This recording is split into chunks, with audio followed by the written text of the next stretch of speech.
Las ventanas estaban tapiadas por dentro. Los clavos, clavados a martillazos por una mano temblorosa, estaban oxidados por la humedad, y los cristales de detrás estaban cubiertos de escarcha, como si alguien hubiera respirado sobre ellos desde otro mundo. El palacio de Saint-Chapelle olía a lana caída.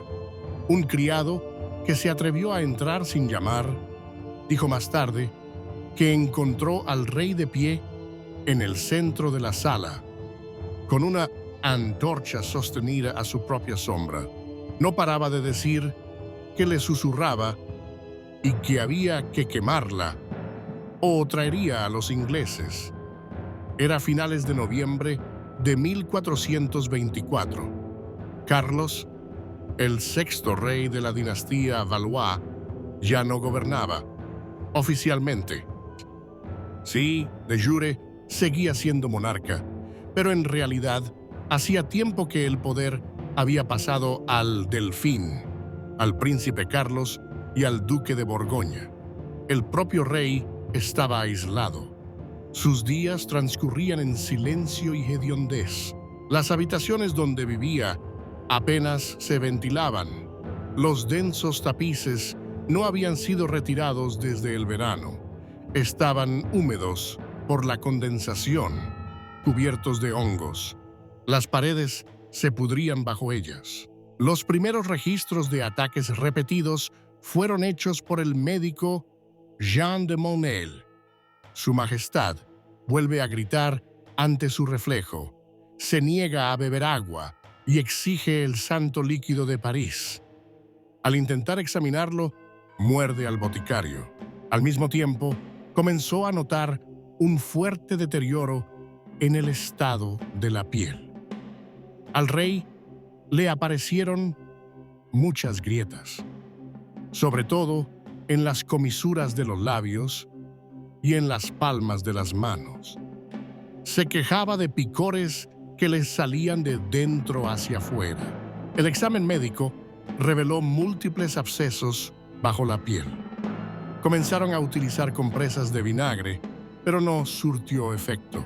En uno de los informes del capitán de la guardia de la ciudad consta: la noche del séptimo día me llamaron porque desde la ventana de los aposentos reales se oían gritos de traición y llamas. Al llegar, vi a su majestad rompiendo un espejo con un bastón y exigiendo el arresto de su propia barba.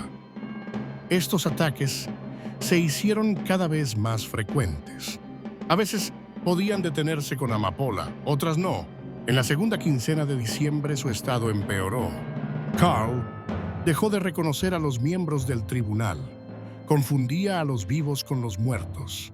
Una vez habló durante 2 horas con una silla vacía, pensando que allí estaba sentado su hermano Luis, asesinado casi 2 décadas antes. Según el monje Fernand, durante esos días no discernía el tiempo.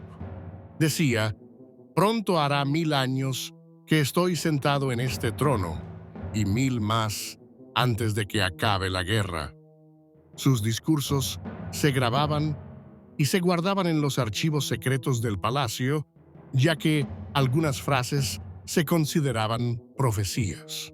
La temperatura en las cámaras era baja, pero Carlos no permitió que se encendiera fuego. Afirmaba que el humo atrae a la bestia de debajo de la tierra. Dormía con una túnica de piel que no se había lavado desde la primavera y que desprendía un dulzón olor a podrido. Más tarde, al examinarla, se descubrió: la tela había absorbido pus de las llagas que se le habían abierto en la espalda. Supuraban continuamente.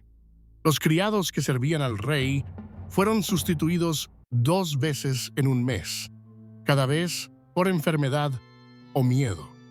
Uno de ellos desapareció. Otro confesó más tarde bajo juramento que había oído 3 voces procedentes de los aposentos por la noche: una anciana, otra femenina y la tercera una voz que no sonaba ni humana ni bestial. El Consejo Médico, reunido en Nochebuena, decidió comenzar una sangría intensiva. Primero, 2 tazones al día. Luego, 3. El rey fue retenido con cinturones. Se resistió, rasgó las vendas y gritó maldiciones. Al 5.º día, la piel de la cara interna de los brazos empezó a desprenderse. La sangre, según el médico Martin de Tours, era de color marrón oscuro y tenía un olor acre. Se sospechaba una infección. Los monjes se ofrecieron para exorcizar a los espíritus malignos. Realizaron rituales, rociaron las paredes con agua bendita. Un día, después de un ritual, una rata salió de debajo de la cama de Carlos y devoró una vela. El rey gritó: «¡Ahí está! ¡La sombra! Ahora está ahí!». A partir de ese momento, se negó a tumbarse en su cama. Pasó las últimas semanas sentado en el suelo, envuelto en su capa y con la mirada fija en un punto. Había empezado el invierno. Las cámaras estaban frías, olían a paja mojada, a medicina, a sudor. Las llagas de sus piernas empezaron a supurar. Uno de los criados que se había colado en la habitación durante el ataque afirmó haber visto gusanos blancos saliendo de una herida de su muslo. Los médicos no lo confirmaron, pero a partir de ese día se restringió la entrada a los aposentos. Solo se permitió el acceso al médico, a un monje y a los guardias. A finales de enero, el rey dejó de hablar. Movía los labios, pero no emitía sonido alguno. Un escriba logró leer las palabras «La quemé», pero ahora está en todas partes. Se creyó que hablaba de su sombra. Al mismo tiempo, empezaron a registrar una pérdida total del apetito. El rey solo bebía vino caliente diluido con opio. Sus heces se volvieron líquidas y sanguinolentas. Había un fuerte olor a azufre. El rey de Francia, antaño un gobernante brillante, se había convertido en una fuente de temor. Los mensajeros de otras cortes ya no pedían audiencia, ya no se le recordaba en misa. Solo un sacerdote de Rouen, en una carta al arzobispo, escribió: «Aún no ha muerto, pero ya se ha convertido en un signo. Hasta los ángeles se apartan de él». A principios de febrero, Carlos no se levantaba. Estaba envuelto en vendas de lino empapadas en vinagre y mirra. Pero las llagas seguían supurando. Había olor a carne podrida. Uno de los monjes que lo visitó desarrolló dolores de cabeza y erupciones cutáneas. Una semana después, murió. Entonces empezaron a sospechar de un contagio corporal. Se redujo de nuevo el acceso a las cámaras. El cadáver fue procesado a través de una rendija en la puerta. Mientras tanto, la situación política se caldeaba. En París, corrían rumores de que el Delfín se disponía a declararse monarca único.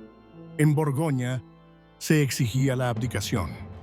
Se iniciaron negociaciones secretas entre los duques, pero el rey seguía vivo, y eso impidió una división abierta del poder. El cuerpo continuaba descomponiéndose. El examen de un médico a través de una rendija mostró que se le habían caído las uñas. Tenía los ojos borrosos y el estómago hinchado. Karl yacía inmóvil, pero respiraba, a veces de forma aguda, jadeante, a veces en silencio, como si se durmiera. Pero la muerte no llegaba. Uno de los guardias abandonó el palacio aterrorizado, diciendo que había visto al rey sonriendo en un rincón oscuro. Fue el último invierno de Carlos VI.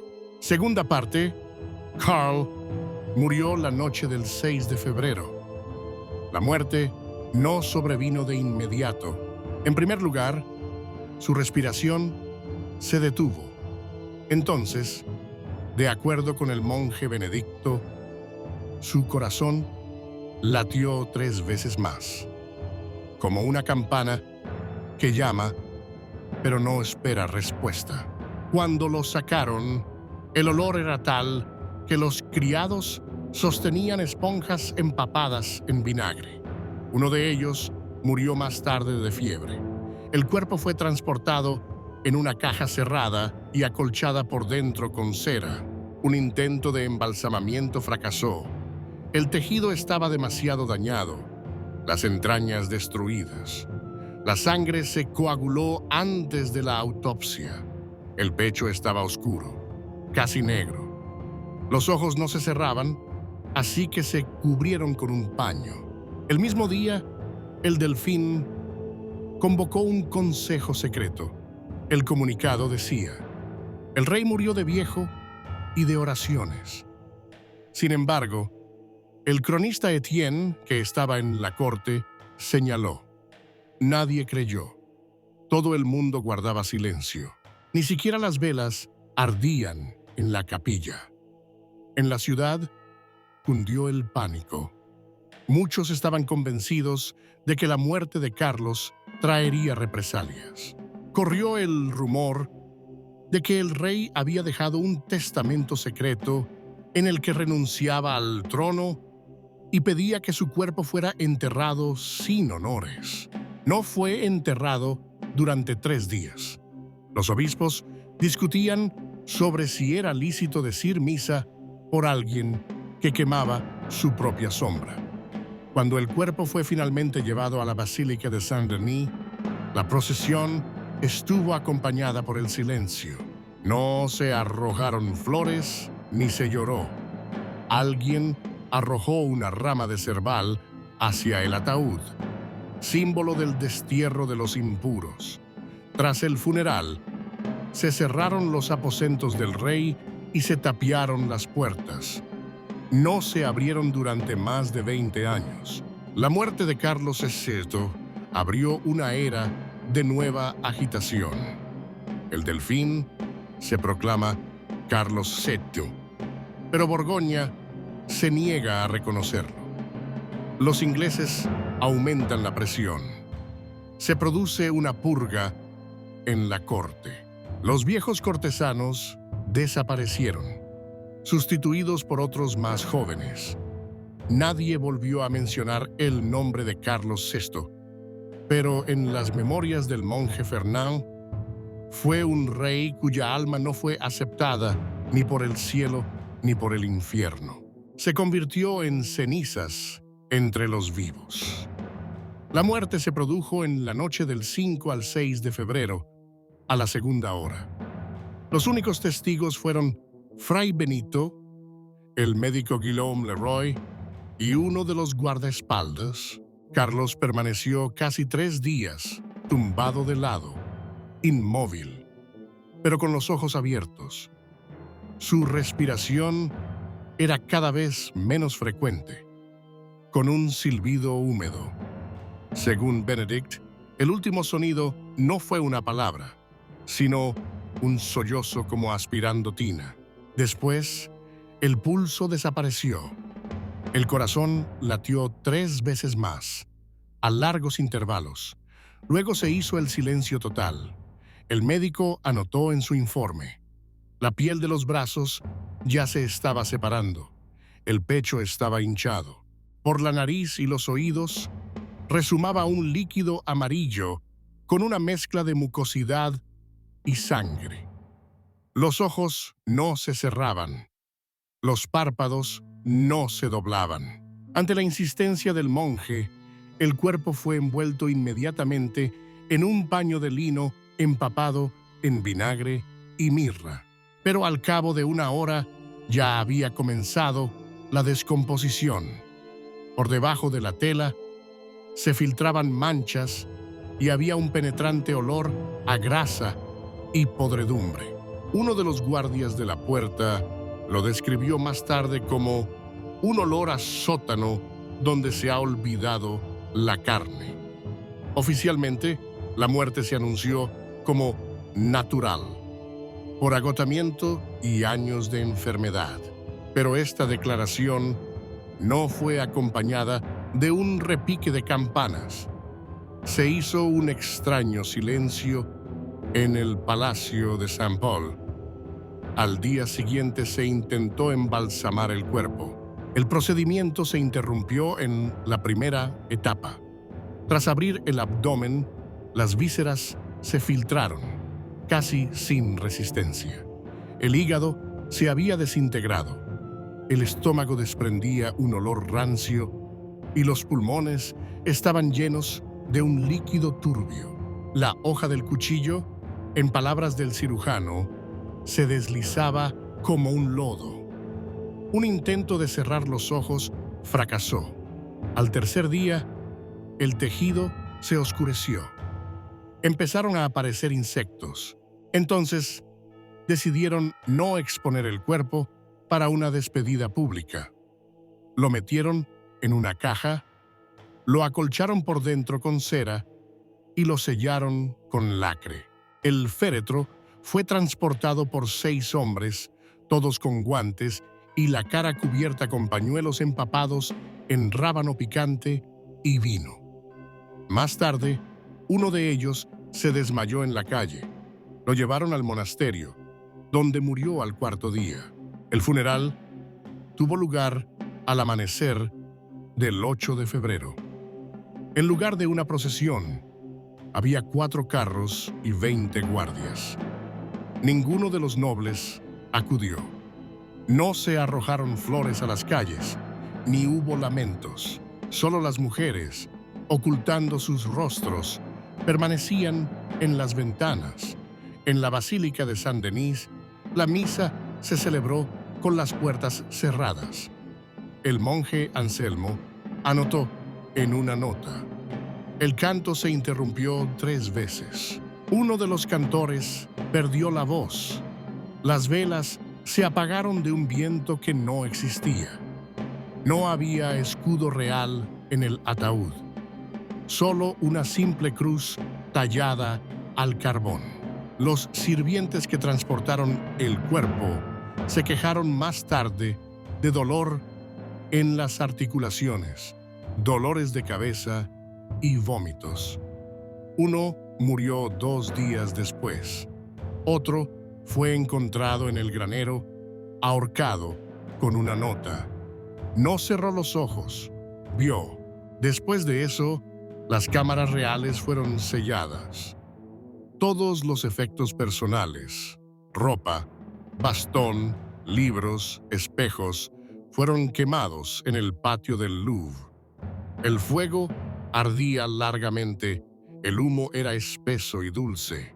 Se ordenó enterrar las cenizas, pero, según el informe del secretario, algunas de ellas fueron esparcidas por el viento. El mismo día, el Delfín, hijo de Carlos, convocó un consejo secreto. Se autoproclamó Carlos VII. Solo 2 palabras fueron pronunciadas. El resto está completo. Sin lágrimas, sin votos, solo acuerdo con sus ojos. El cronista de Arras anotó: lo que más sorprendió a todos no fue la muerte, sino el hecho de que nadie se sorprendiera. En la mesa frente al Delfín yacía un pergamino, probablemente preparado de antemano. La coronación se pospuso. Ese día no recibió a nadie. Por la noche, uno de los monjes que permaneció en los aposentos para rezar informó de que había oído detrás del muro algo que golpeaba y llamaba por su nombre. Fue liberado en Rouen. Nunca regresó. El secretario del tribunal, Renaud, escribió: tras la muerte llegó la angustia, pero no por el poder. Era porque la muerte no dejaba silencio. 3 días después del funeral, una viga se desplomó del techo de la capilla de Saint-Denis. Nadie resultó herido, pero en el lugar de la caída se formó una negrura que no se pudo lavar ni con agua ni con vino. Después se volvió a consagrar la sala. Al día siguiente, la luz del altar no se encendió en la iglesia. Entonces, se decidió retirar el nombre de Carlos de la lista de nombres por los que se leen las oraciones dominicales. En París comenzaron a correr rumores. Se decía que el cuerpo de Carlos nunca se enfrió. Otros afirmaban que murió sin confesarse y ahora no puede salir. En los mercados, los tenderos susurraban. Su sombra permaneció en las paredes. Los sacerdotes condenaban tal discurso, pero no lo refutaban. Se consideraba peligroso negar lo que aún no se había olvidado. La muerte de Carlos VI no creó dolor, creó vacío. Ya no se pronunció su nombre. Los documentos comenzaron a referirse a él simplemente como el que fue. En las misas no se menciona su alma. El ataúd de Saint-Denis fue encerado y sellado con puntas de metal para ahuyentar a las ratas. Pero todo el mundo sabía que no se trataba solo de ratas. Un sacerdote se negó a consagrar el ataúd diciendo: «Ahora hay más raíz que reposo en este árbol». Una semana después, enfermó de fiebre. Así terminó la vida del rey, pero no su poder. Fluyó como pus, dejando rastros en el aire, y nadie sabía cuánto tardaría en desaparecer el olor. En la primavera de ese año, comenzaron los signos de una nueva oleada de miedo. Lana informó de que en el monasterio de Santa Catalina se había declarado una fiebre desconocida. Apareció de repente, primero dolor de cabeza, luego fiebre, después úlceras en la cara interna del muslo. Úlceras en la cara interna del muslo y en el cuello. Varios hermanos murieron en 3 días. Los lugareños dijeron: «Este es el regreso del rey. Se está pudriendo entre nosotros». A pesar de los intentos de las autoridades eclesiásticas de relacionar el brote con agua contaminada, el miedo ya se había extendido por las diócesis.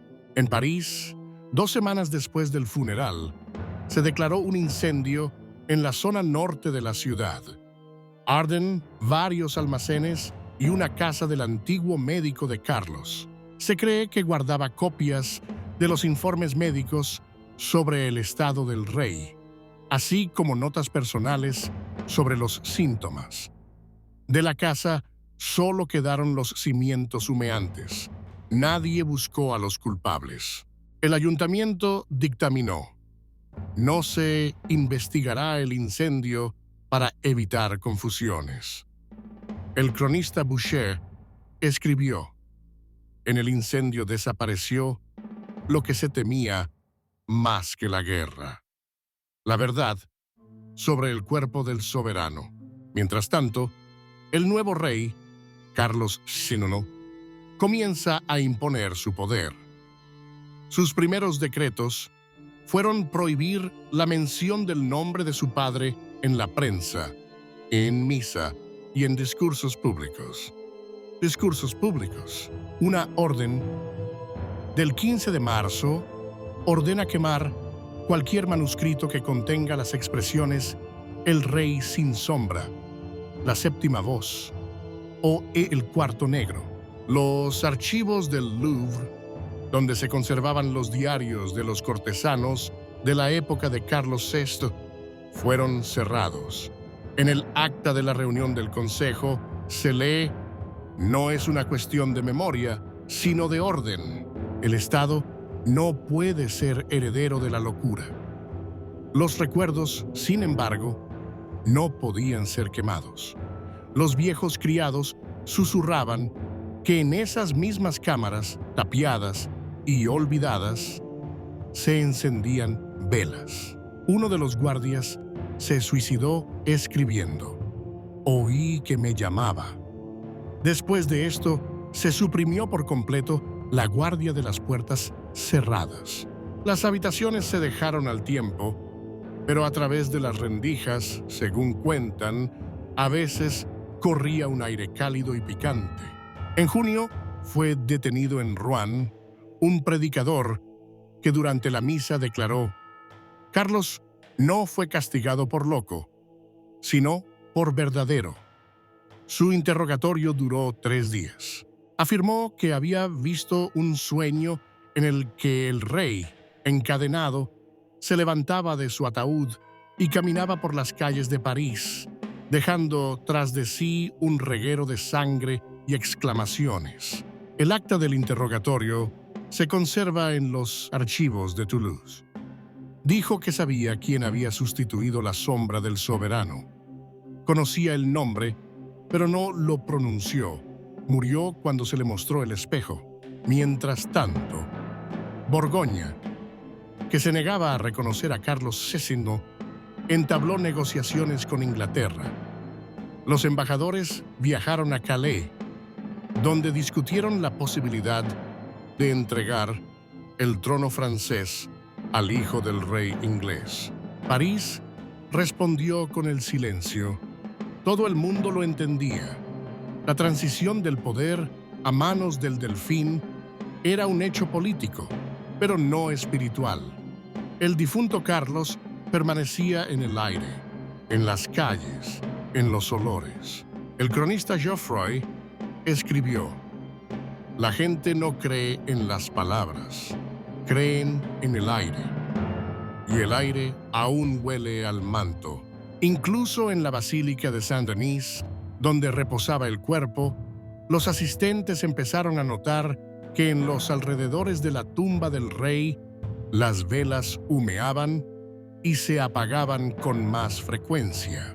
Uno de los monjes encargados del altar se desmayó durante el oficio vespertino y murió 2 días después de fiebre. Hacia el otoño, en la corte empezaron a circular informes de que Carlos no había muerto. No hubo investigación oficial, pero circularon notas entre la nobleza acusando al duque de Borgoña. Afirmaban que, poco antes del último ataque, Carlos se había alimentado con una decocción de sangre de un ahogado, supuestamente por consejo de un médico venido de Dijon. Fue imposible comprobar la verdad. El cadáver había sido destruido. Los médicos guardaron silencio y el propio duque negó su implicación. El círculo íntimo del nuevo rey sufría de paranoia. Los cortesanos evitaban incluso mencionar la palabra sombra. En una de las salas del Louvre, donde antes colgaba el retrato de Carlos, había ahora un nicho vacío tapizado con tela negra. Nadie lo tocaba. Un capellán que pasaba por allí dijo una vez: «El espacio vacío es más fuerte que un grito». Fue trasladado a una abadía del norte. El propio Carlos VII sufrió de insomnio en esos meses. Su médico personal dejó notas: «Pulso débil, manos frías, a menudo pide que rocíen agua sobre la cama. Dice que oye los pasos de su padre». En una de sus audiencias, prohibió que se le mencionara y quemó la pluma con la que firmó su primer decreto. El escriba que lo presenció desapareció más tarde. Pero lo peor de todo fue el miedo popular. Los parisinos de a pie creían que el espíritu de Carlos no había abandonado el palacio. Se rumoreaba que el 40º día después de su muerte, en el barrio de Saint-Paul, un niño vio a un hombre vestido con una túnica real, que estaba de espaldas a él y le susurró: «Ahora eres mi voz». Pronto empezó a congregarse gente en el lugar donde se encontraba el niño. Más tarde, alguien rayó en la pared: «Ha vuelto por lo que le quitaron». En otoño, la ciudad vivía en silencio. Las tabernas cerraban temprano. En las misas no se mencionaba el nombre del rey, ni pasado ni presente. En los documentos era cada vez más común escribir simplemente soberano. Carlos VI ganaba terreno, pero nadie se apresuraba a llamarle el verdadero monarca. Se creía que Francia aún no había sido purificada. El arzobispo de Orleans dijo: si la sombra no se quema, vuelve. El recuerdo de Carlos VII no se olvidó. Se convirtió en tabú, y eso fue lo que lo mantuvo vivo.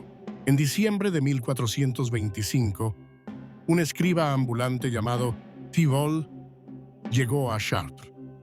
Decía ser el secretario del último capellán de Carlos VII. Llevaba consigo un pergamino envuelto en una vieja túnica. Contenía 27 hojas escritas con letra garabateada. Algunas estaban manchadas, otras descoloridas, pero casi todas contenían el mismo fragmento repetitivo. Me veo en el espejo, pero el reflejo calla. Entonces, ¿quién de nosotros manda? El escriba desapareció 3 días después. Encontraron su cuerpo en el río, con el rostro desfigurado por las piedras. El pergamino había desaparecido. Solo una carta del abad de Troyes al obispo de Reims deja constancia de su existencia. Mientras tanto, en París, las personas relacionadas con el difunto rey seguían desapareciendo. En primer lugar, los antiguos sirvientes. En febrero, un antiguo guardaespaldas y uno de los médicos desaparecieron sin dejar rastro. Fueron seguidos por la noche. Ningún cuerpo, ninguna explicación.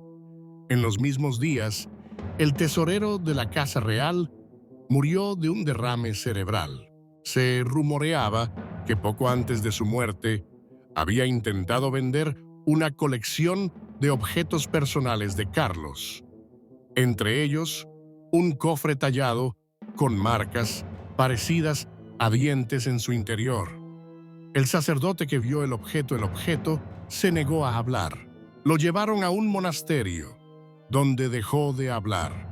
Carlos VII se quejaba cada vez más de asfixia. La profesión médica registró palpitaciones y náuseas nocturnas. Su ayuda de cámara personal, Guillaume d'Armagnac, escribió en su correspondencia privada: se despierta sudando frío. Dice que alguien está sentado junto a su cabecera.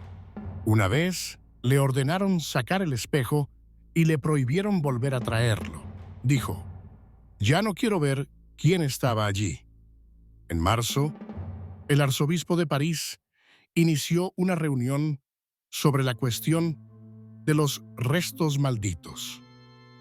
Bajo este título, acechaba la cuestión: ¿qué hacer con los objetos que pertenecieron al difunto Carlos? Se encontraron un peine con una grieta en forma de cara, un zapato con la piel que se había vuelto azul y una pequeña jarra con restos de una infusión de vino. El líquido de su interior se había oscurecido y emitía un olor descrito por un monje como una mezcla de incienso y jabón que no se había lavado en mucho tiempo. Se ordenó quemar todos estos objetos. Sin embargo, durante el rito, uno de los novicios se quedó ciego. Los médicos lo atribuyeron a una inflamación del nervio óptico. Los creyentes que había tocado el legado de la locura. Al mismo tiempo, el duque de Bretaña empezó a exigir garantías de seguridad a la corona.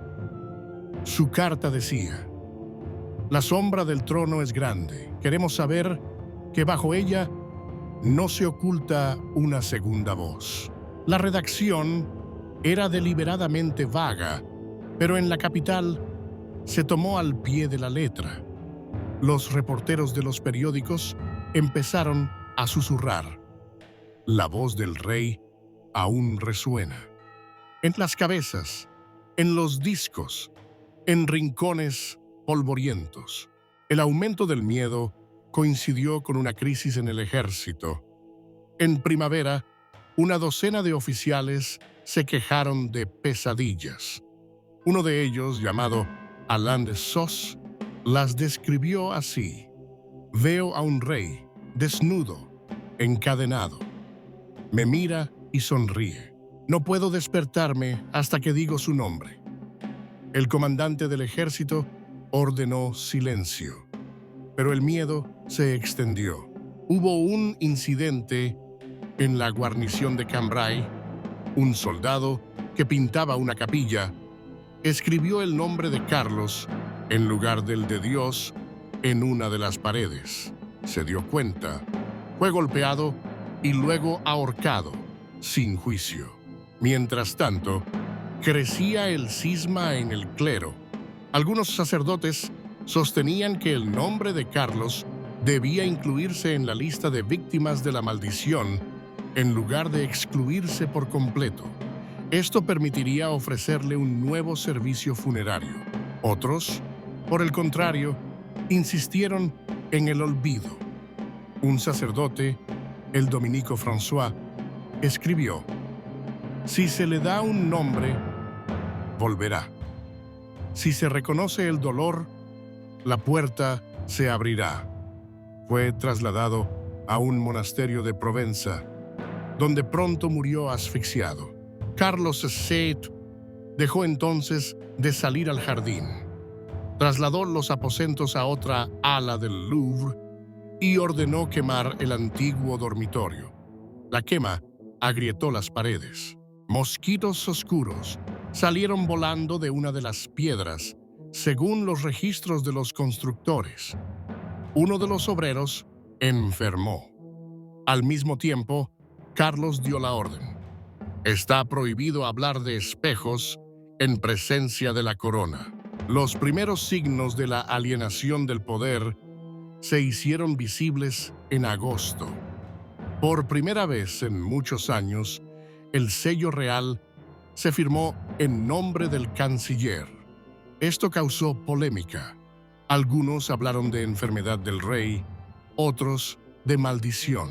Al mismo tiempo, los antiguos escudos empezaron a desaparecer de los archivos, de los relieves de piedra. En el muro de Saint-Denis, alguien rayó: fue y será, mientras tenga miedo. Sin embargo, la estructura política se mantuvo. Borgoña se acercó más a la corona, pero en los documentos secretos se la sigue calificando de aliada infiel. Nuevas caras comenzaron a aparecer en las embajadas. Gente nacida después de la locura de Carlos. No recordaban nada. Y eso era lo que asustaba a los viejos cortesanos. Si la memoria había desaparecido, el miedo debía volver para sustituirla. En otoño, la Iglesia volvió a plantear la cuestión de la canonicidad de Carlos. Se decidió que no sería ni canonizado ni condenado. La redacción fue: rechazado, pero no rechazado. Esa se convirtió en la posición oficial, y en los antiguos aposentos del rey, tapiados, el día de su muerte, se encendió de nuevo el fuego. Durante la noche, los guardias notaron humo. Nadie entró. Solo oyeron el crujir de las telas y el ruido de los pasos.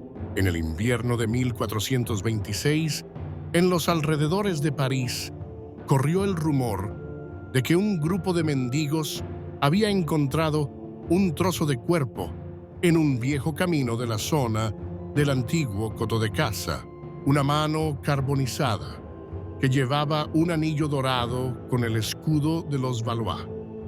El anillo fue reconocido. Solo 3 hombres lo habían llevado en vida de Carlos VI. Uno estaba vivo. El segundo murió en batalla. El tercero era el tesorero de la corte, desaparecido hacía 6 meses. Nunca fue encontrado. El cuerpo nunca fue investigado. El sacerdote convocado para consagrar el lugar se negó a acercarse. Esto no es la muerte, es un regreso. Desde entonces, apenas se había visto a Carlos VII en público. Su nuevo dormitorio estaba revestido de incienso y arcilla. Todas las telas eran negras. Se hizo quitar los espejos y ordenó que le rociaran con agua bendita todas las noches. El médico escribió en un informe en febrero: está perdiendo el sentido del tiempo. Dice que su padre susurra a través del suelo. Tiene miedo de la ventana. En las misas, el nombre del rey se leía como heredero al trono, cuidando de evitar palabras superfluas. En los documentos oficiales, por primera vez en 30 años, aparecía la frase «con la sombra del pasado inconcluso». En primavera, un grupo de predicadores que se autodenominaban «los ojos del rey muerto» aparecieron en el norte de Francia, en Amiens. Fueron acusados de herejía. Afirmaban que Carlos no había muerto, sino que había sido abandonado junto al cuerpo. Fueron rápidamente detenidos. Al ser interrogados, resultó que no se conocían. Todos dijeron que empezaron a oír una voz al mismo tiempo en lugares diferentes. La voz repetía: «Tú has olvidado la luz», pero él la recuerda. Se envió un informe del caso a París. El Consejo del Rey decidió clasificar el material. Sin embargo, una copia sobrevivió en la colección privada del Abbé Celeste. Escribió: «Nada sobrenatural, solo miedo que tomó forma». Fue estrangulado en la posada 15 días después. El asesino nunca fue identificado. En el interior del Louvre empezaron a producirse gradualmente cambios arquitectónicos. Las paredes de las antiguas cámaras empezaron a humedecerse. La piedra se resquebrajaba. Los trabajadores se quejaban de dolores de cabeza. Uno se desmayaba cada vez que entraba en el ala sur. Más tarde fue no apto para su uso por una razón no especificada. Todo el interior se tapió con tablas y se colgó una cruz. La iglesia insistió en limpiarlo, pero la mera palabra limpieza provocó las protestas de la nobleza. El conde de Brienne escribió en una carta al arzobispo: «Limpiar significa admitir que había una mancha, y si hay una mancha, significa que alguien la dejó». No hubo respuesta. Comenzó un silencio que duró meses. Solo en agosto se reavivó la polémica. En la Sorbona, un estudiante planteó la cuestión del derecho a la memoria. Argumentó que Carlos VI no era un loco, sino una víctima del tiempo. Fue expulsado. Una semana después, desapareció. Su cuaderno fue encontrado en un banco de la capilla. En él estaba escrito a mano: «Soy la voz que no reconociste». Mientras tanto, fuera de la capital se producen cambios. En Orleans, Toulouse, Lyon, comienzan a derribarse antiguas capillas que recuerdan el reinado de Carlos. Se construían otras nuevas en su lugar, haciendo hincapié en el Renacimiento, en la pureza, en la nueva era de la corona. Esto se hizo sin ruido, sin registros.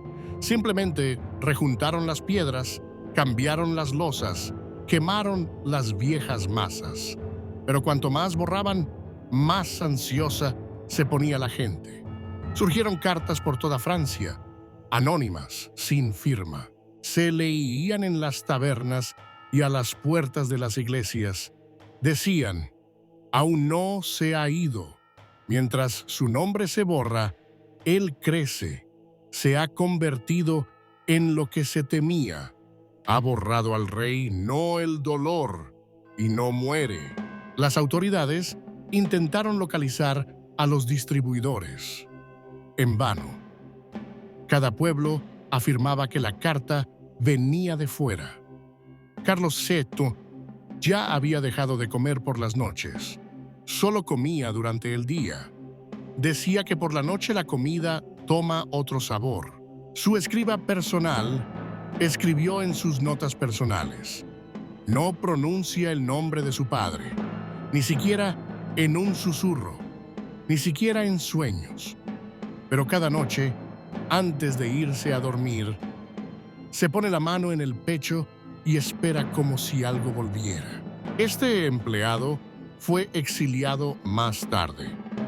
Sin motivo. Un año más tarde, cuando murió uno de los obispos más antiguos de París, el órgano se negó a sonar durante la misa de despedida. Los sacerdotes pensaron que era una señal.